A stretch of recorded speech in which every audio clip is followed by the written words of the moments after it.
Hola a todos. Esperanza para el día de hoy nació con el único deseo de ayudarte en tu caminar diario, con lecciones cortas y con entrevistas que te ayudarán a tu desarrollo personal. Te invitamos a que nos sigas por Instagram, por Twitter y por Facebook, en donde semanalmente publicamos herramientas que te ayudarán a desarrollarte mejor. Especialmente síguenos en nuestro canal de YouTube en Esperanza para el día de hoy, en donde encontrarás un catálogo innumerable de entrevistas que le hemos hecho a líderes, a locutores, a músicos y especialmente a entretenedores que nos cuentan sus historias de cómo alcanzaron el éxito a nivel profesional, familiar y personal.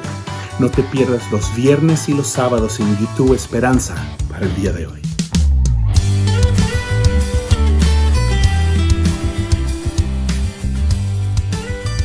Alex Navas es músico, compositor y conferencista, formado en el CCDMAC en Durango, México, conocido ahora como el Instituto Canción, liderado por el reconocido pastor y salmista Marcos Witt. Es líder general de alabanza en Iglesia del Camino de las Asambleas de Dios por más de 10 años, una de las iglesias más influyentes de El Salvador. Es también director y fundador del Congreso Integral, el congreso más reconocido en el tema de capacitación para equipos de alabanza en El Salvador, atendiendo cada año más de 2,000 ministros de alabanza a través de talleres, plenarias y tiempos de ministración, al lado de connotados conferencistas nacionales e internacionales como Danilo Montero, Marco Barrientos, Grupo Barak, En Espíritu y en Verdad, Ingrid Rosario, entre otros.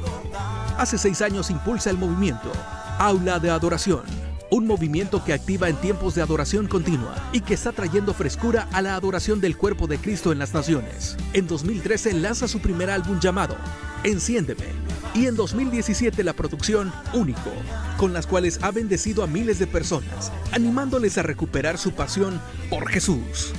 Alex vive actualmente con su esposa Geraldine y sus 2 hijas, Valentina y Fernanda, en San Salvador, y siguen sumándose a procesos de transformación de la adoración en diferentes naciones.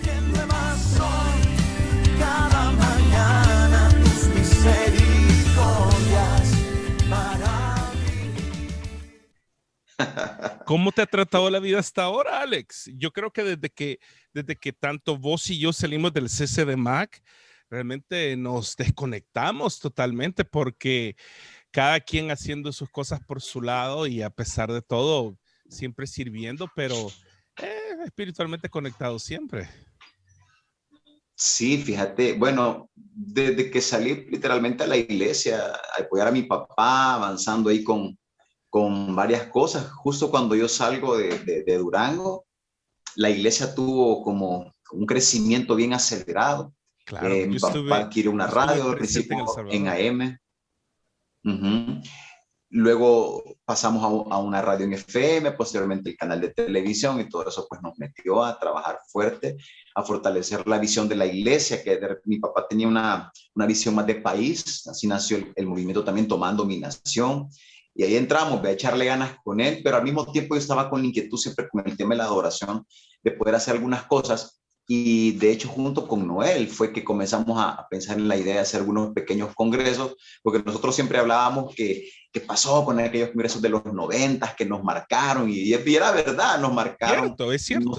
Nos inspiraban, y casi que uno entendía que subir al púlpito era casi quitarte los zapatos, ¿vea? Porque era un gran privilegio, pero ahora, o sea, por ejemplo, ahora ya no, o sea, se perdió mucho de esa responsabilidad. Por alguna razón como que el estándar lo fuimos diluyendo entre el talento y si está dispuesto, aunque no tuviese tanto crecimiento. Bueno, hablando todo eso, cuando él dijo, hagamos un congreso, así con unas para 50 personas, y nació el primer congreso integral, que en vez de llegar 50 personas, llegaron 500, hermano. No teníamos ni papelería, no teníamos nada preparado para recibirlos, se nos hizo un arancón, no teníamos ni servidores. Nosotros pensamos tener un conversatorio con 50 personas. Cuando vi eso, ahí es donde me di cuenta, no, aquí hay una gran necesidad, que las iglesias necesitan apoyo, y a partir de ahí, hace 10 años nació el Congreso Integral, y posteriormente el movimiento Aula de Adoración. No sé si tú lo has escuchado, pero claro, Aula de Adoración básicamente es la parte práctica de la adoración. Son tiempos de adoración continuas, ¿verdad? De adoración, e integrales como la parte, digamos, de recursos, la parte de enseñanzas. Y bueno, metiéndole a eso, pues la iglesia nos dio cobertura con este movimiento, aunque es interdenominacional. Y ahí hemos estado con mucho trabajo, Eli. Ok, Alex, entre vos, mi hermano Noel y yo, tenemos que aclarar una cosa para la audiencia. Ok, número 1, no somos parientes de Milagro Navas, la alcaldesa de Antíoco-Cuscatlán, ¿cierto? Cierto. Nada que ver, nada que eso ver. todo el tiempo. Sí, pero nada de la alcaldesa, nada de la alcaldesa. Yo tengo memorias de alcaldesa de ahí de Antíoco-Cuscatlán y que siempre le dicen a Noel, saludas a tu hermano o saludas así, y el hermano resulta que pues mi hermano Carlos o soy yo, etcétera, ¿verdad? Ok, segunda aclaración, porque hay 3, pero esta es la segunda. Alex, Noel, Carlos y yo, aceptando de Noel y yo, somos hermanos sanguíneos, mismo padre, madre. Alex y Carlos no somos familiares para nada, aunque tu familia proviene de San Miguel. Sí, hay una ahí línea de San Miguel en Oriente por parte de mi papá, de la bisabuela de mi papá por ahí, aunque nuestra familia originalmente es de León, Nicaragua, o sea, desde allá todavía viene un poquito más lejos el tema de la familia de mi papá. No me No sé asustes si porque sabías yo de nací eso. en León, Nicaragua. De ahí viene familia de mi papá, así que al rato lo que estamos aclarando es una realidad. Ok, tercera aclaración para la audiencia. Yo fui antes que vos. Por esto, No, yo fui al CC de Mac antes que vos. Entonces, el original sí. y el verdadero Navas, que fue primeramente a Durango, fui yo. Y a vos, perdóname en nombre de todos los malentendidos que tuviste en Durango, porque yo me vine y vos llegaste. Y todo el mundo, ¿qué fue lo primero que te Inmediatamente. preguntaron? Y vos sos hermano de Eli. Y vos conoces de Eli, vos sos un primo, ¿sí? No. Y mucha gente cuando llegaba me hacía la pregunta. Me hacía la pregunta que si había sido algo de Eli, y bla. Y yo, no, solo somos amigos, no, solo somos... Él vino primero y bla, y todo. Así que sí, es verdad, tú fuiste antes Te dije, yo con... fui ¿quién? primero. Con Orlando, ¿no? Con Orlando, ambos. De ahí creo que fue Francisco y Raúl Ardón, y luego ya llegué yo, y otro par de salvadoreños, Herberto Roya, si no sé si te acordás de Herberto Roya, que Claro que ahora sí. es un equipo de En Espíritu y en Verdad. Luego, yo Está llevé los con el papeles de pastor Herbert, Bremer. el pastor Enrique Bremer, correcto. Sí. Así que sí, fuiste ahí punta de lanza, me abriste el camino. Me costó por el hecho de la reputación, tuve que ayudarte a recuperarla ahí un poco. Bueno, mi apellido. Hey, supuestamente me tenías que hacer ver bien. Creo que lo logré un poco. Bastante. Quiero darle la bienvenida a mi queridísimo Alex Navas a esta entrevista que me ha costado conseguirlo porque vengo varios meses pidiéndole, pero te agradezco por hacer el tiempo. Sé que a estas alturas muchos saben quién es Alex Navas, pero posiblemente para la audiencia internacional estamos hablando de que hay Claro. gente que nos ve en Canadá, en Estados Unidos, en Colombia, en Perú, en España, en Argentina, muchísima gente que posiblemente no sabe quién es Alex Navas. Como se lo dije, no es mi primo, pero sí es muy queridísimo hermano en Cristo. Pero una de las cosas que vamos a hablar en este día es acerca de la vida de Alex Navas y cómo en esas cosas de la vida de Dios nos permitió cruzarnos en el camino en muchas cosas, porque si no lo sabes, bueno, creo que sí lo sabes y posiblemente no lo tenés tan presente como yo lo tengo presente, posiblemente, es que mi abuelo pastoreó a tu papá en San Miguel y trabajaron juntos. Totalmente.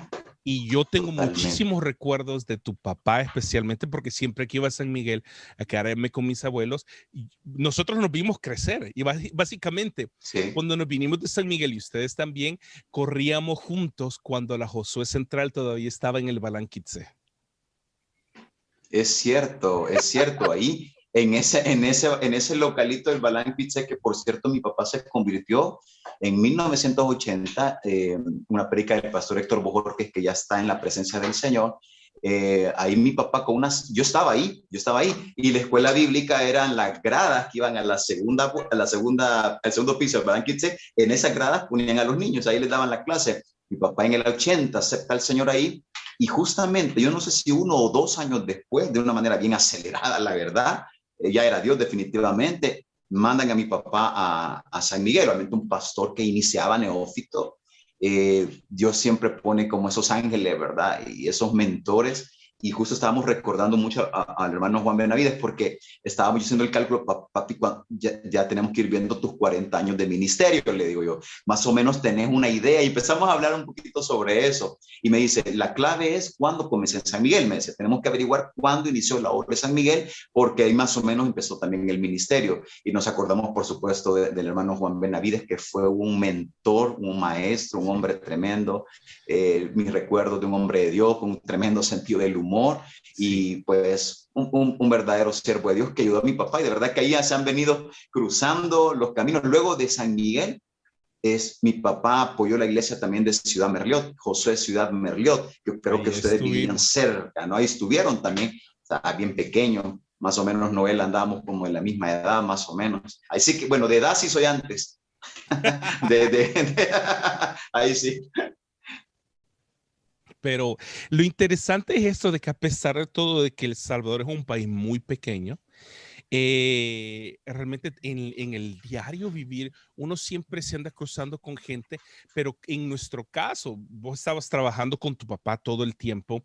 Yo estuve trabajando primero en el templo, luego me fui al centro evangelístico, luego estuve en Auditorio de Jesucristo, y luego Dios me llamó a salir del país, etcétera, etcétera. Pero lo interesante de todo esto es que las raíces siempre están ahí. Mi familia con mi papá, que ya está en la presencia de Dios desde el año pasado, siempre hablábamos de tu papá y decía, Mauricio es una gran persona y él va a llegar lejos. Y eso fue lo que le gustaba a tu abuelo. Mi papá me decía, tu abuelo le fascinaba hablar con Mauricio, me decía, o sea, refiriéndose a tu papá, porque siempre pensó fuera de la caja. Nunca estuvo tranquilo y nunca fue una persona tradicional. Siempre pensó completamente opuesto a lo que todo el mundo pensaba, y por eso tu abuelo siempre lo apoyó. Y qué alegría, especialmente que a estas alturas de la vida ustedes sigan sirviendo en el ministerio. ¿Cuándo fue que te diste cuenta que tenías un talento musical? Bueno, cuando mi papá se convirtió, era típico que los pastores eran en los tiempos donde los pastores eran de todo. Acuérdate que el pastor tocaba el piano, el pastor en el instituto bíblico le enseñaban hasta hacer títeres. Hasta esa materia tenían los pastores, porque tenían y a tocar algún instrumento, porque les tocaba hacer un poco de todo, ¿no? En ese tiempo creo que mi papá tenía esa clásica intención de que sus hijos le ayudaran con la parte de la música, y me comenzó a dar algunas clases de piano, un maestro nosotros teníamos un órgano de 2 pisos, grande, Yamaha, que tenía pedales abajo, y llegaba el maestro, y que tenía como 200 ritmos, etcétera, ¿no? Pero el deseo de mi papá que yo fuera músico estaba, pero en ese momento, justo en el mismo tiempo que yo estaba loco por el deporte, por jugar esto, lo otro, entonces no podía compaginarme. Me encantaba más estar con mis amigos. Entonces sí pasó en algunas clases de música, sin embargo, en ese tiempo fue como, voy a tratar de hacer las dos cosas. No pude, me metí mucho en el deporte y dejé eso. Sin embargo, con el tiempo yo tuve una experiencia en Lidia donde realmente mi hermano y yo fuimos confrontados con el Señor, casi perdemos la vida. Ese es nuestro testimonio. Nosotros traicionamos nuestra amistad con el Señor en nuestra adolescencia, y pues Dios hace un reset en nuestra vida a partir de esa experiencia, y empezamos nuevamente. Ya la música me encantaba, me gustaba, me apasionaba, pero creo que ahí fue donde más me metí a ver no solamente el gusto por la música, sino verlo como un llamamiento. Claro, definitivamente. Ahora, Alex, una de las cosas que vos y yo tenemos bastante en común, aparte de la música, es el hecho de que provenimos de 2 familias pastorales, de 2 familias que tienen sus raíces muchísimo en las Asambleas de Dios. Correcto. Ahora, quisiera hacerte una pregunta, porque es bien difícil encontrar personas, y eso es mi experiencia muy personal, es bien difícil encontrar personas que tienen las mismas obsesiones que yo tengo. Por ejemplo, cuando hablé con Tito Martínez, el productor de Ricardo Quinteros, me sentí muy identificado con él por la tecnología, porque tocamos el piano, los modelos, etcétera, etcétera. Pero una de las cosas que siempre vos y yo hemos tenido en común es este hecho. Crecimos en familias pastorales. Contame cuál ha sido una de las experiencias que consideras que en tu vida te marcó. No tiene que ser necesariamente mala, no tiene que ser necesariamente buena, pero la pregunta es esta. ¿Cómo fue para ti crecer en una familia pastoral en la que las expectativas de la iglesia acerca de tu papá eran altas y por lo cual la gente esperaba de sus dos hijos, especialmente varones, que llenaran los zapatos de su padre? Bueno, Eli, obviamente a estas alturas yo puedo decir qué gran bendición es ser un hijo de pastor, la herencia de la palabra del Señor, del amor a Cristo, de servirle al Señor, de amar las almas, de ver la vida de una manera diferente a como quizá lo hubiéramos visto de otra perspectiva. Definitivamente está ese hecho de que la gente espera más, ¿no? Espera un poco más, espera. Y esto es algo interesante porque la gente cree que sus hijos tienen derecho a equivocarse, pero los hijos de los pastores no tienen derecho a equivocarse. Y eso no es así. Tanto derecho tienen de equivocarse los hijos de la congregación como los hijos de los pastores. Y necesitan ser pastoreados, necesitan tener esa paciencia, necesitan ser restaurados. En mi caso, es una bendición. A pesar de que tuve un tiempo lejos del Señor, las oraciones de mi madre, de mi padre siempre estuvieron ahí. Yo recuerdo que cuando estábamos en Sonsonate, que fue la otra obra de José que mi padre abrió, era el momento que yo estaba más desligado del Señor y llegaba a Sonsonate, me iba con un grupo de amigos que ya tenía en Sonsonate y mi mamá me salía a buscar.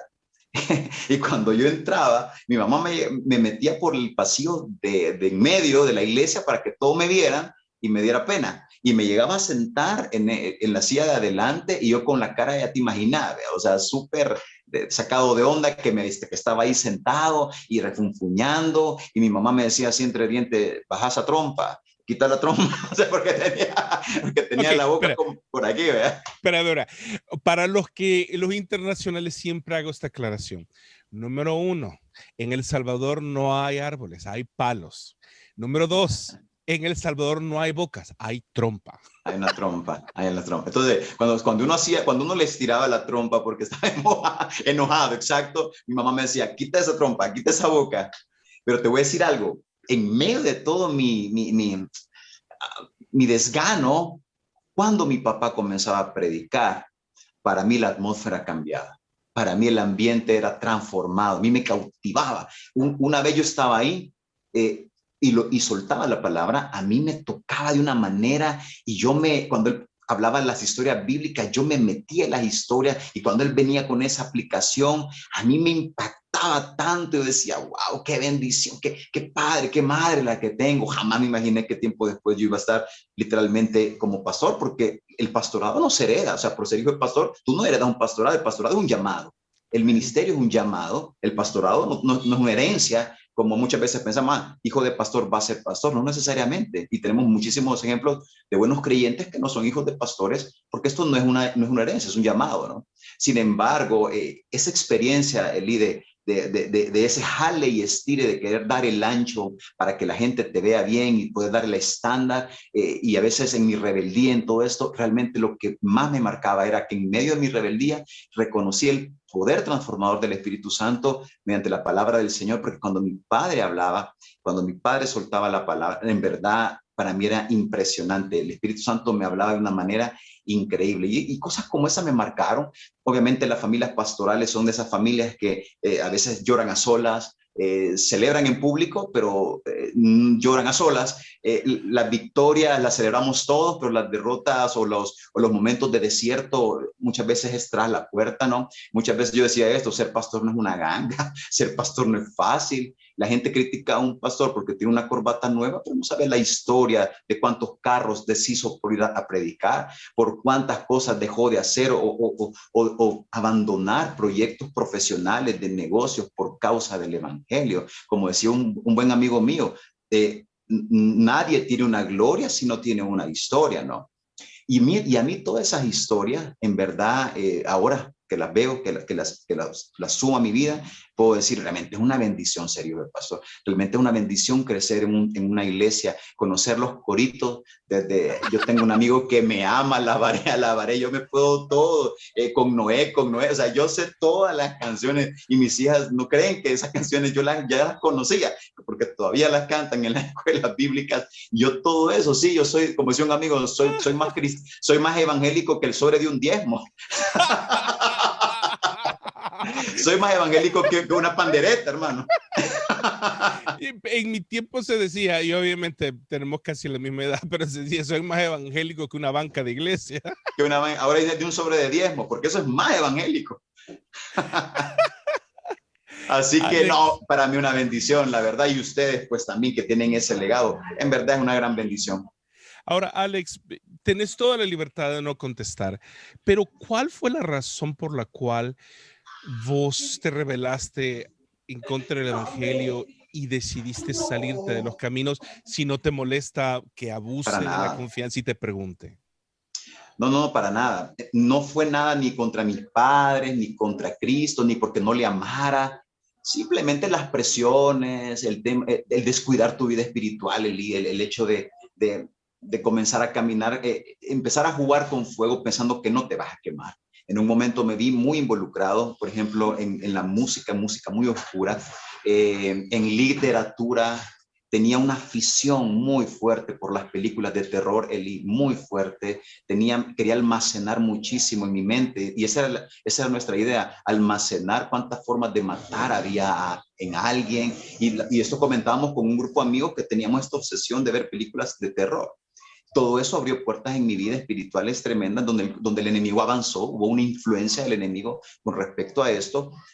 A mí me hicieron una entrevista hace poco, un pastor del Salvador muy conocido, y me dijo algo como esto: bueno, ¿y usted estaba resentido con su papá? ¿Ok? ¿Por qué se retiró? No, mis padres fueron ejemplares, mis padres fueron increíblemente hombres de Dios, una mujer y un hombre de Dios, que no tengo nada que contradecirles o que achacarles. Fue, claro, como dice la palabra del Señor, a veces Dios permite el rumbo a nuestra propia maldad para que su voluntad realmente prevalezca en todo esto. Dios me permitió que fuera el rumbo de mi maldad, y en el año de 1991, en la playa de Metalío, había tomado la noche anterior muchísimo con mi hermano.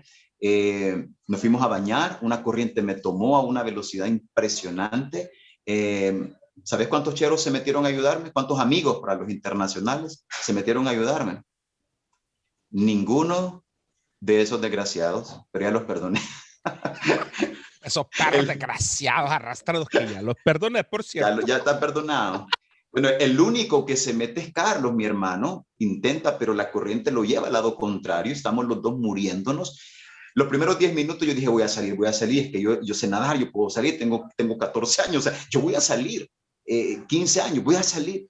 Y en verdad no podía, mis brazos ya entumecidos, cansancio, era una desesperación, era ya algo totalmente, ya una causa perdida. Las olas me estaban ahogando, porque el ahogado no muere porque se mete al agua, sino que las olas mismas, estás tragando tanta agua que ya tienes tus pulmones llenos de agua, y al final te vas desvaneciendo, ¿no? Y ya me estaba pasando eso.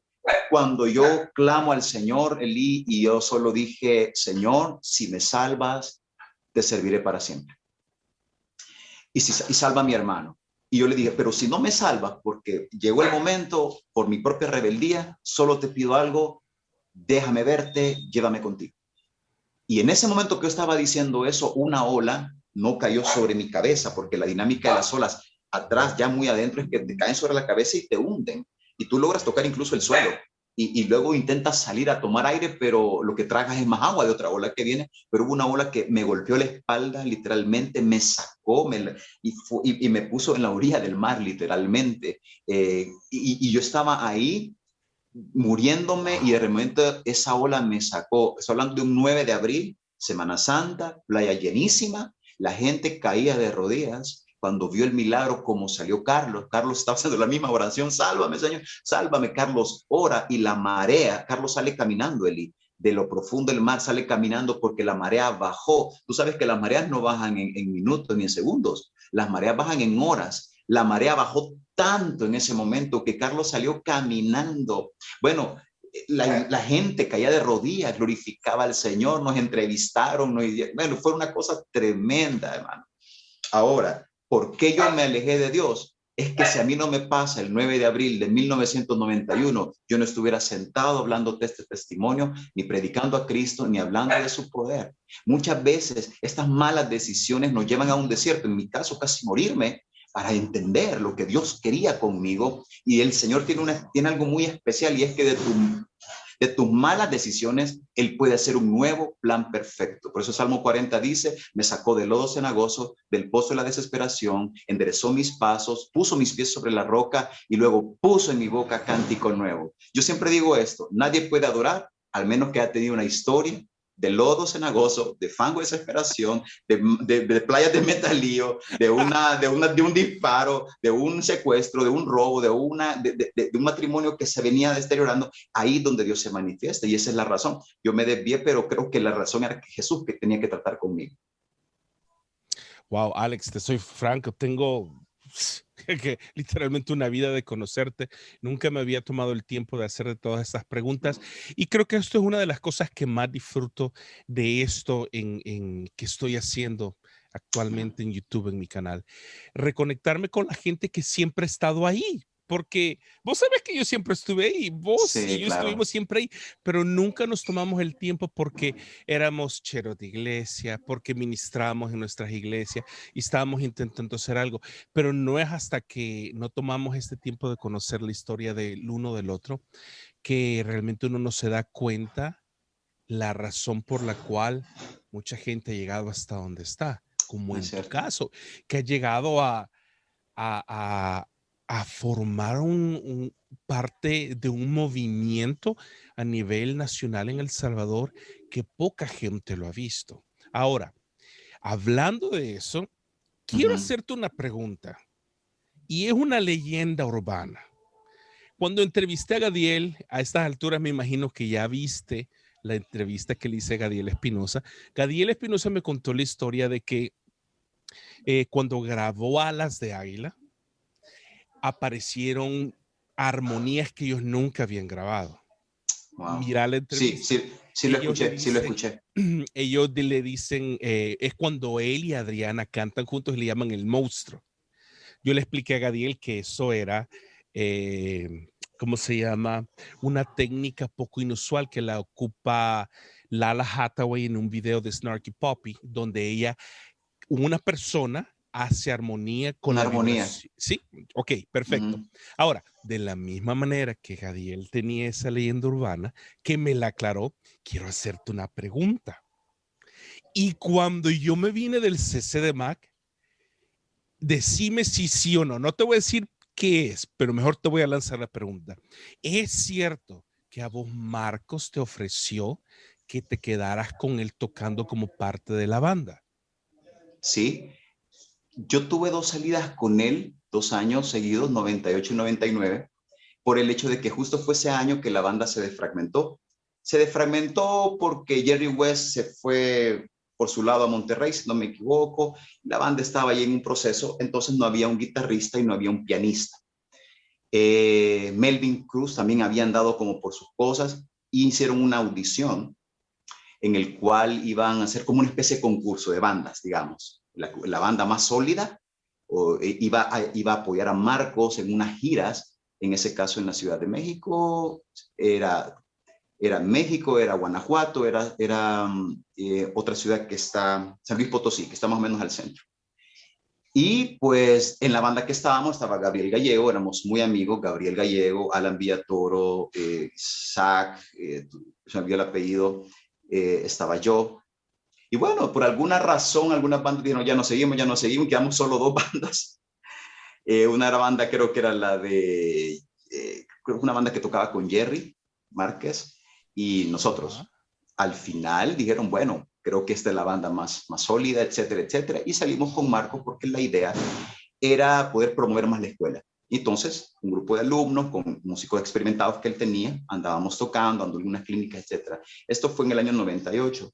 En el 99 volvemos a salir, ya como ya de nombre, Alex, Marcos quiere que vayas tú, y armamos nuevamente la banda, y salimos al norte de México, que era Chihuahua. Ahí, por cierto, estuve en la iglesia con Orlando, una de las iglesias que nos recibió cuando yo toqué con Marcos, era la de Orlando. Ahí me reencuentro con él y veo la iglesia que está en Delicias, como pues Dios los había bendecido, pero ahora debe ser mucho más.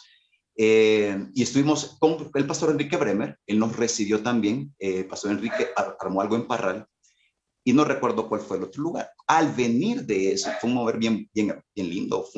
Yo estaba aprendiendo literalmente, nada de lo itinerante, yo no sabía nada de salir de viaje, de arreglar una maleta, no sé ni qué meter en las maletas, o sea, era una cosa impresionante. Al venir, se acercaba un nuevo proyecto que se iba a grabar. En fin, pero Marcos iba a empezar otra nueva gira. Y como la banda ya Emanuel Espinosa ya tenía en mente el Grupo Rojo, en ese momento ya venía, estamos hablando del 99, Grupo Rojo por el 2000, 2001 más o menos salió, se empezó a estructurar una banda y ya más o menos se tenía. Cuando en ese momento me hablan de canción, Alfonso Ortiz, que es en ese momento era el motor de canción, Todavía creo me dice, que mira, o todavía, ¿verdad? Me dice, mi hijo, mire, quieren hablar con usted, quieren hacer esto, quieren hacer lo otro, usted quiere estar con Marcos para que pueda acompañarlo. Y yo le dije que lo iba a pensar porque realmente me dio miedo por el hecho de que no sabía. Yo tenía la intención de regresar con mi papá, habían pagado pues todo, habían hecho... Yo había visto casos de personas que realmente los habían apoyado sus iglesias y al final no pasó nada, ¿verdad? Agarraron sus rumbos. Yo realmente no quería que eso sucediera, sobre todo mi papá era el pastor.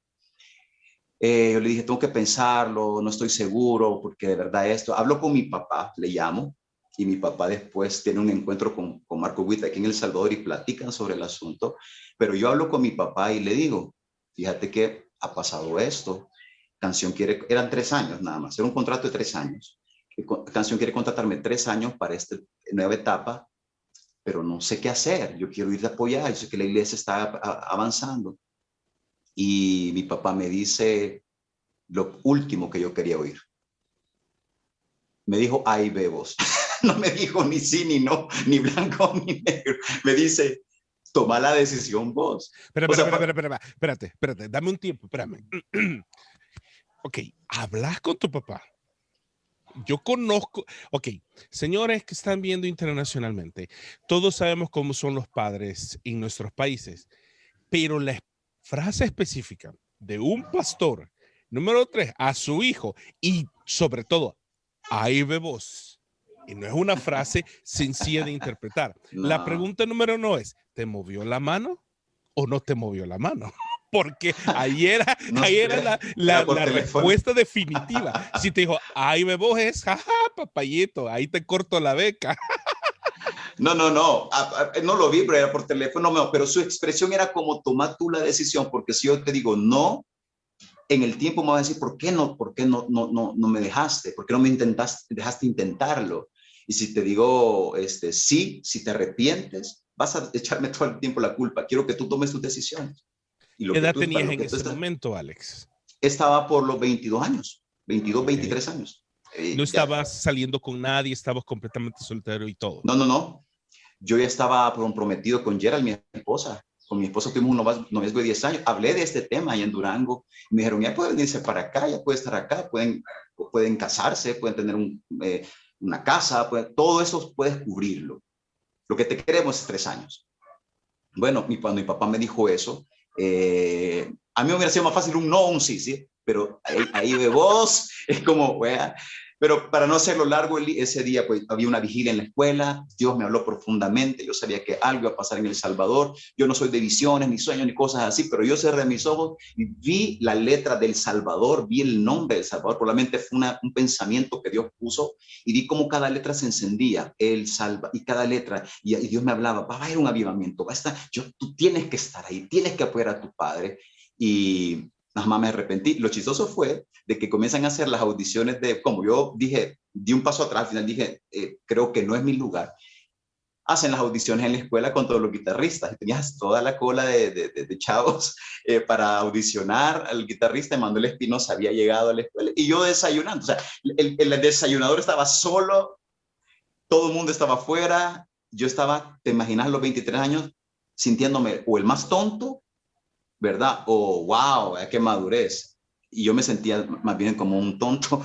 Y llegó Francisco Mejía a sentarse a la par mía, Pancho, y me decía, ¿por qué no audicionaste? ¿O hubieras quedado? ¿O por qué no te fuiste? Y empezaba, y me decía, y yo, no sé, ahí estábamos platicando, y en lo que estamos comiendo un cereal, ponen un cereal enfrente de nosotros, y cuando levanto mi mirada, era Pastor Marcos Witt, que estaba enfrente de nosotros, comiéndose un cereal enfrente de nosotros. Y no tocamos el tema, platicábamos, nada, no sé qué. Al final él dice, ¿por qué no? ¿Y por qué no quisiste eso? ¿Por qué no quisiste medio? Yo le dije, tengo un deseo de ver lo que Dios va a hacer en mi país. Yo siento que mi padre necesita apoyo en este momento de la iglesia, y con los años Dios me hizo entender qué era lo que tenía que hacer. Y él me dijo, tranquilo, me dice, no hay problema. Cuando él viene a El Salvador, alguna de las avenidas, y se encontró con mi papá, que se lo presentaron, saludó a mi papá, hablaron de la misma experiencia. Mi papá lo cuenta incluso en sus prédicas sobre esto. Y no es que me sienta la gran cosa, me sentí mal, dije, ¿cuántos músicos en Latinoamérica quisieran esto? Pero Elí, en ese momento, solo el Espíritu Santo me pudo dar la lucidez, en verdad, para tomar la mejor decisión, y no me arrepiento. Al venir a El Salvador, he cumplido mis más grandes anhelos ministeriales, los sigo cumpliendo. No sé qué hubiera pasado, a lo mejor hubiera estado los 2 años, 3 años, y me regreso, pero como le digo a algún amigo, como le digo a mi esposa, a mis amigos, a saber con qué babosa me hubiera casado. No, a saber, ¿me entendés? Una decisión así te cambia la vida para siempre, ¿cierto? Definitivamente. Te cambia la vida, otras personas, otros lugares, otro viaje, te hubiera cambiado el rumbo de tu vida para siempre. Así que esa leyenda urbana es verdad, y eso fue, y ahora te la cuento con esos detalles, con las personas que estuvieron ahí, y bueno, una buena experiencia. Qué bueno. Lo que pasa es esto, que en esas experiencias realmente uno crece. Te entiendo claramente lo que decís. Es en este proceso que uno se enfrenta a ciertas decisiones que literalmente cambian tu vida. Es como vos decís, a saber con quién me hubiera terminado casando. En este momento vos tenés 2 hijas, yo tengo 2 hijas y un hijo, tengo 3. Y sí, no puedo ver mi vida sin mi esposa. Yo también tuve un noviazgo, bueno, relativamente largo para los estándares de ahora. Vos tuviste 10, yo no hubiera aguantado 10, yo aguanté 5 nada más. Y aguanté 5 porque mi suegra no me quería dejar casar. Pero, hola suegra, la quiero un montón. Mujer sabia, ¿verdad? Pero bueno, Dios hizo la obra. Bueno, lo que la audiencia no sabe, que cuando estábamos chateando para quedar de acuerdo con Alex, que cuando nos íbamos a reunir a hablar, no sé por qué me mencionaste lo de tu esposa. No, la mejor decisión que dijiste, la mejor decisión que yo pude haber tomado es haberme casado con ella. ¿Y cuál fue la respuesta que yo te di? Que Dios le hiciera ciega en ese momento, algo así, o que Dios no sé, algo así, porque me dijiste. La mejor decisión que vos pudiste tomar fue esa, pero la peor decisión que ella tomó. La peor decisión.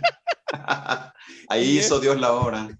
Ahí hizo Dios la obra. Miren, señores, damas y caballeros, créanme, mi hija va a cumplir 14 años. Y le encantaba uno de los músicos de la iglesia, de una de las iglesias que estuvimos pastorando. ¿Y sabes qué fue lo primero que le dije? Con un músico jamás. No. Qué no mal. Sabes a lo que te enfrentas. Y sí o no, si una de tus hijas se enamora del guitarrista de la iglesia, ¿qué le dirías? No, va a venir Cristo antes. Ya estoy reprendiendo eso. Yo reprendo eso. Mira, te voy a decir lo que me decía mi abuela, y tal vez tu papá te lo ha dicho. Mi abuela me dijo un día, yo ya estoy cansada de estar con las maletas hechas aquí en la puerta, con un pie adentro y un pie afuera, y Cristo no viene. Vayámonos a la calle a predicar el evangelio. Así que mira, viejo, lo siento mucho. Vas a ver a tus hijas casadas, vas a ver a tus nietos y todo. Y mira vos, te bendigo en el nombre de Jesús, y se van a casar con el pianista y con el baterista. Bueno, pero van a ser los mejores de la iglesia, sí, los más santos. Sí, no, estoy bromeando. De verdad que uno de músico no es tan malo como uno piensa, pero la verdad es esta, tampoco es tan bueno como creen. Y lo más difícil es cuando es músico, es cantante, pero especialmente hijo de pastor. Así que así es. Tenemos nuestras complejidades.